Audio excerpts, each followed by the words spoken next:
Bom dia, eu sou o engenheiro Carlos Silva e trago-vos mais um vídeo de matemática interessante. Continuamos no capítulo 12 do livro de Krasnov sobre equações diferenciais e, neste capítulo, os autores apresentam-nos várias equações diferenciais. Eles chamaram a este capítulo problemas diversos. Porquê? Porque eles colocam-nos as equações diferenciais, mas não nos dizem que tipo é. Tal como se nós estivéssemos numa frequência ou num exame em que os professores colocam os problemas e não dizem qual é o tipo de equação que estamos a resolver. Sendo assim, vamos passar diretamente para o exercício 324 e cá está a nossa equação zeta. Vamos tentar resolvê-la. Como sempre, não sabemos que tipo de equação é, mas pelo aspecto dela, pela forma como se nos é apresentada, parece-me exata. Vamos verificar se é. Vamos. Como é que se faz? É o costume. Vamos pegar aqui na parte afeta a dx, que normalmente designamos por m, e vamos derivar em ordem a y. E vamos pegar na parte afeta a dy, que normalmente chamamos n, e vamos derivar em ordem a x. E quando fazemos estas derivadas parciais, aplicando-nos no teorema de Schwarz, que diz que uma função que dependa de mais de uma variável, se nós calcularmos uma derivada parcial em ordem a uma das variáveis e depois a seguir calcularmos em ordem à outra, ou vice-versa, as derivadas têm que dar iguais. Portanto, se nós calcularmos aqui estas derivadas parciais e elas estão iguais, isso significa que existe uma função u, tal que, quando a derivamos, obtemos aquilo que está no enunciado. Agora, voltando aqui atrás, relembrem-se que o facto de aparecerem aqui as derivadas iguais é condição suficiente, mas não é necessária para que a equação seja exata. O que é que isto quer dizer? Pode eventualmente acontecer que estas derivadas parciais dão diferentes, mas que exista um fator integrante que, quando se multiplica o fator integrante pela equação que estamos a tentar resolver, ela transforma-se numa exata. Mas aqui não é necessário, as derivadas deram iguais, logo ela é uma exata. Sabemos disso por causa do teorema de Schwarz. E então, se ela é exata, nós construímos um sistema de equações diferenciais. Pegamos numa qualquer, nós vamos usar aqui esta, e vamos, neste caso, como estamos a usar a parte que foi derivada em ordem a y, nós vamos integrá-la em ordem a y. Separamos aqui os diferenciais, calculamos o integral e lembramos mais uma vez que quando calculamos o integral de uma função parcial, neste caso parcial em ordem a y, nós no fim, depois de calcular a primitiva, temos que adicionar uma função de x, uma função desconhecida de x. Porquê é que isto acontece? Porque esta função u foi derivada em ordem a y, parcialmente em ordem a y. Então, qualquer parte desta função u que apenas dependesse de x, ou de outra variável, no caso de ter mais do que duas variáveis, que não é o caso, qualquer parte que não dependesse de y desapareceria, seria considerada constante. Então, quando nós integramos a função em ordem dessa variável, no fim, temos que considerar isso e adicionar uma função de x, que não conhecemos, mas que vamos descobrir. Como é que descobrimos? Ora, nós já temos a nossa função u, embora haja aqui uma parte misteriosa. Nós vamos usar a outra equação do sistema, vamos derivar isto em ordem a x. E depois de sabermos a derivada que está aqui, igualamos à derivada de x que aparece no sistema. E eliminando as parcelas repetidas de um lado e do outro da igualdade, chegamos a uma outra equação diferencial, em que a incógnita é φ de x. Só que esta φ só depende de x, então este integral não é parcial. É muito fácil de calcular. Primitivamos o menos x ao quadrado, está aqui. E agora, como sabemos que a função u é isto, mais φ, é só pegar na φ e substituir aqui. Já temos a nossa função u.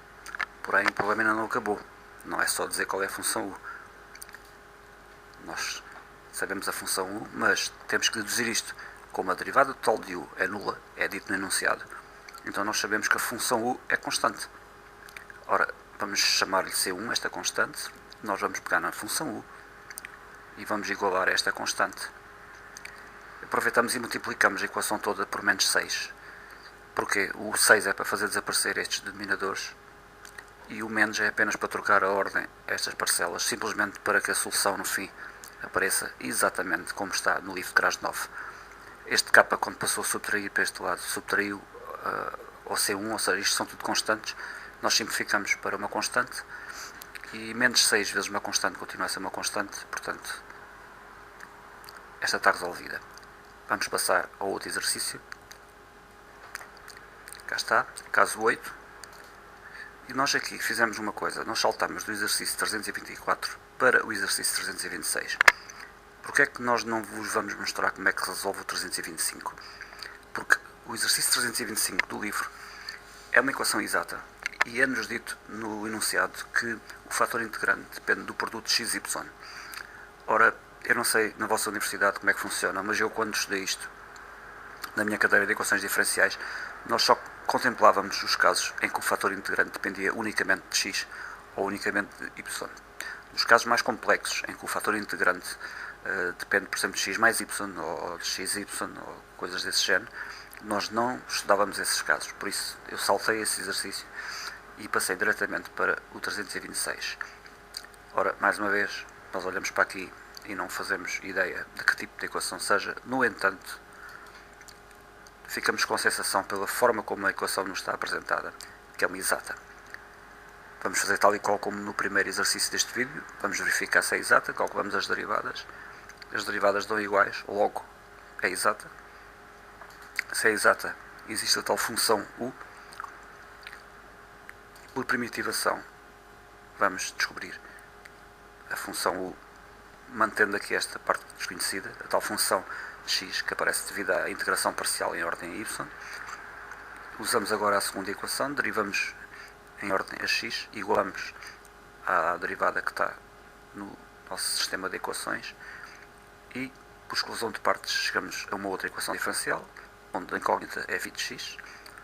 E agora aqui temos uma equaçãozinha um bocadinho mais chata que o costume. Isto aqui tem que ser calculado, por partes. Na realidade, com a prática vocês já conseguem calcular este integral de cor, não precisam de recorrer à primitivação por partes. Porquê? Nós vamos dar aqui uma dica muito rápida.